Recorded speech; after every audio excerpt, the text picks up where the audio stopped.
नमस्कार. भक्तिप्रिया चॅनलवर आपले खूप खूप स्वागत आहे. जगातील सर्व धर्मांनी कोणत्या ना कोणत्या स्वरूपात उपवासाचा स्वीकार केला आहे.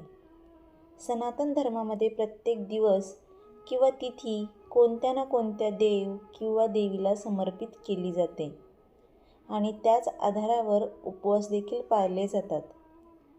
उपवासाचे पूर्ण फळ मिळावे म्हणून उपवास करताना काही नियमांचे पालन केले जाते. उपवासाचे केवळ धार्मिक महत्त्व नाही, तर त्यामुळे शारीरिक फायदेही होतात.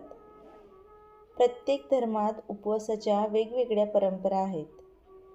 हिंदू धर्मानुसार असे मानले जाते की उपवास केल्याने व्यक्तीला देवाचे आशीर्वाद मिळू शकतात.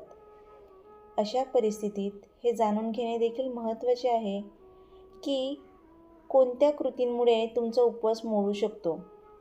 अशा परिस्थितीत तुम्ही काही विशेष गोष्टींकडे लक्ष दिले पाहिजे. त्याच गोष्टी आजच्या व्हिडिओमध्ये मी तुम्हाला सांगणार आहेत. आणि चुकून उपवास मोडला तर काय करावे, तसेच उपवासाचे महत्त्व, उपवासाचे नियम हेही आजच्या व्हिडिओमध्ये सांगणार आहे. त्या अगोदर चॅनलला सबस्क्राईब केले नसेल तर सबस्क्राईब नक्की करा. उपवासाचे महत्त्व काय?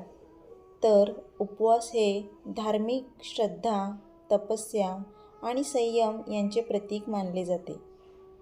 व्रत म्हणजे एखाद्या गोष्टीसाठी संकल्प घेणे आणि व्रत करणे.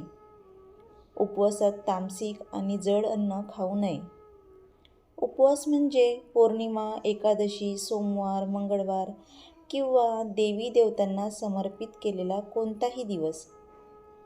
उपवास केल्याने आपला आत्मविश्वास आणि आत्मनियंत्रण तर वाढतेच, पण शारीरिक फायदेही होतात. तर उपवास मोडल्यावर काय करावे? तर घाबरून जायचे कारण नाही आहे. काही कारणाने तुमचा उपवास तुटला तर काही गोष्टी करून तुम्ही उपवासाचे अशुभ परिणाम टाळू शकतात. असे म्हटले जाते की उपवास मोडल्यास देवाची क्षमा मागावी. देव हा फक्त भक्तीचा भुकेला असतो. आपल्या लक्षात नसल्याने आपल्याकडून चुकून खाल्ले जाते आणि उपवास मोडला जातो. अशा वेळेस देवाची क्षमा मागून तुम्ही जो काही पदार्थ खाल्ला असेल तो पदार्थ दान करावा. म्हणजेच काही खाल्ल्याने तुमचा उपवास तुटला असेल तर ती वस्तू दान करावी. आपल्या आवडत्या देवतेची पूजा करावी आणि जल अर्पण करून उपवासाचे व्रत घ्यावे. उपवास पुन्हा ठेवावा आणि तुटलेला उपवास पुन्हा ठेवल्यानंतर दुसऱ्या दिवशी पारण करावे, म्हणजेच उपवास सोडावा. आपल्या देवतांना प्रसन्न करण्यासाठी आणि त्यांचे आशीर्वाद घेण्यासाठी उपवास ठेवतात. दुःख दूर करण्यासाठी, सर्व प्रकारच्या इच्छा पूर्ण करण्यासाठी लोक हे उपवास ठेवतात. कोणताही उपवास करण्यापूर्वी उपवासाचे नियम जाणून घेणे अत्यंत आवश्यक आहे. कारण उपवास हे स्वतःचे एक तप आहे. जे नियम आणि संयमाने केले तरच त्याचे फळ मिळते. कोणतेही व्रत ठेवताना आपण कोणत्या गोष्टींची विशेष काळजी घ्यावी हे पाहूया. कोणताही उपवासासाठी सर्वप्रथम हे आवश्यक आहे की ज्या देवतेसाठी तुम्ही उपवास ठेवणार आहात त्यांच्यावर तुमची अतूट श्रद्धा आणि विश्वास असावा. उपवास प्रारंभ करताना संकल्प करा की किती दिवस आणि कोणत्या नियमांचे पालन करून तुम्ही संबंधित देवतेचे व्रत पाळणार आहात. म्हणजे जर तुम्ही संकष्टी चतुर्थी करणार असाल तर किती संकष्टी करणार, 21, 11 या पद्धतीने. तसेच उपवास हा नेहमी शुभ दिवस, शुभ वेळेला सुरू करावा, जेणेकरून तुमच्या उपवासाचा संकल्प सहजतेने पूर्ण होईल.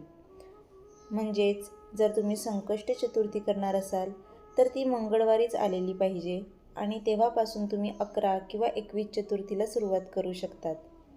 तसेच जर तुम्हाला गुरुवार करायचे असतील तर मार्गशीर्ष महिना हा अगदी चांगला महिना असतो, तेव्हापासून तुम्ही सुरू करू शकतात. जर तुम्हाला सोमवार उपवास करायचे असतील तर श्रावण सोमवारपासून तुम्ही सुरू करू शकतात. तसेच पुरुषांना जर शनिवार करायचे असतील तर हनुमान जयंतीनंतरचा येणारा कुठल्याही शनिवारपासून तुम्ही हे उपवास सुरू करू शकतात. कोणतेही व्रत करताना साधकाने क्षमा, सत्य, दया, दान, इंद्रिय संयम, देवाची उपासना, समाधान आणि चोरी न करणे यांसारख्या धर्मांच्या नियमांचे पालन केले पाहिजे. उपवासादरम्यान ब्रह्मचर्य पूर्णपणे पाळले पाहिजे आणि कोणाच्याही मनात कामाची किंवा पापाची भावना आणू नये. उपवासाच्या दिवशी झोपू नये. व्रताच्या दिवशी भजन, कीर्तन, ध्यान करावे. आपल्या देवतेचे मंत्र शांतपणे जप करावे. त्यांच्या कथा, कीर्तन इत्यादी करावे. उपवासाच्या दिवशी राग टाळावा आणि अपशब्द बोलू नये. जर कोणत्याही कारणामुळे तुमचा उपवास खंडित झाला किंवा चुकला तर पुढच्या वेळी तुमच्या देवतेची माफी मागा आणि जो काही उपवास भंगलेला, चुकलेला असतो तो उपवास भविष्यात नक्कीच करावा. आणि व्रत पूर्ण झाल्यावर विधिवत उद्यापन करून तुमच्या घरातील वडीलधाऱ्यांचे आशीर्वाद नक्की घ्यावे. तर मित्रमैत्रिणींनो, व्हिडिओ कसा वाटला ते कमेंट करून नक्की सांगा. जास्तीत जास्त शेअर करा, लाईक करा आणि चॅनलला सबस्क्राईब करायला विसरू नका. धन्यवाद.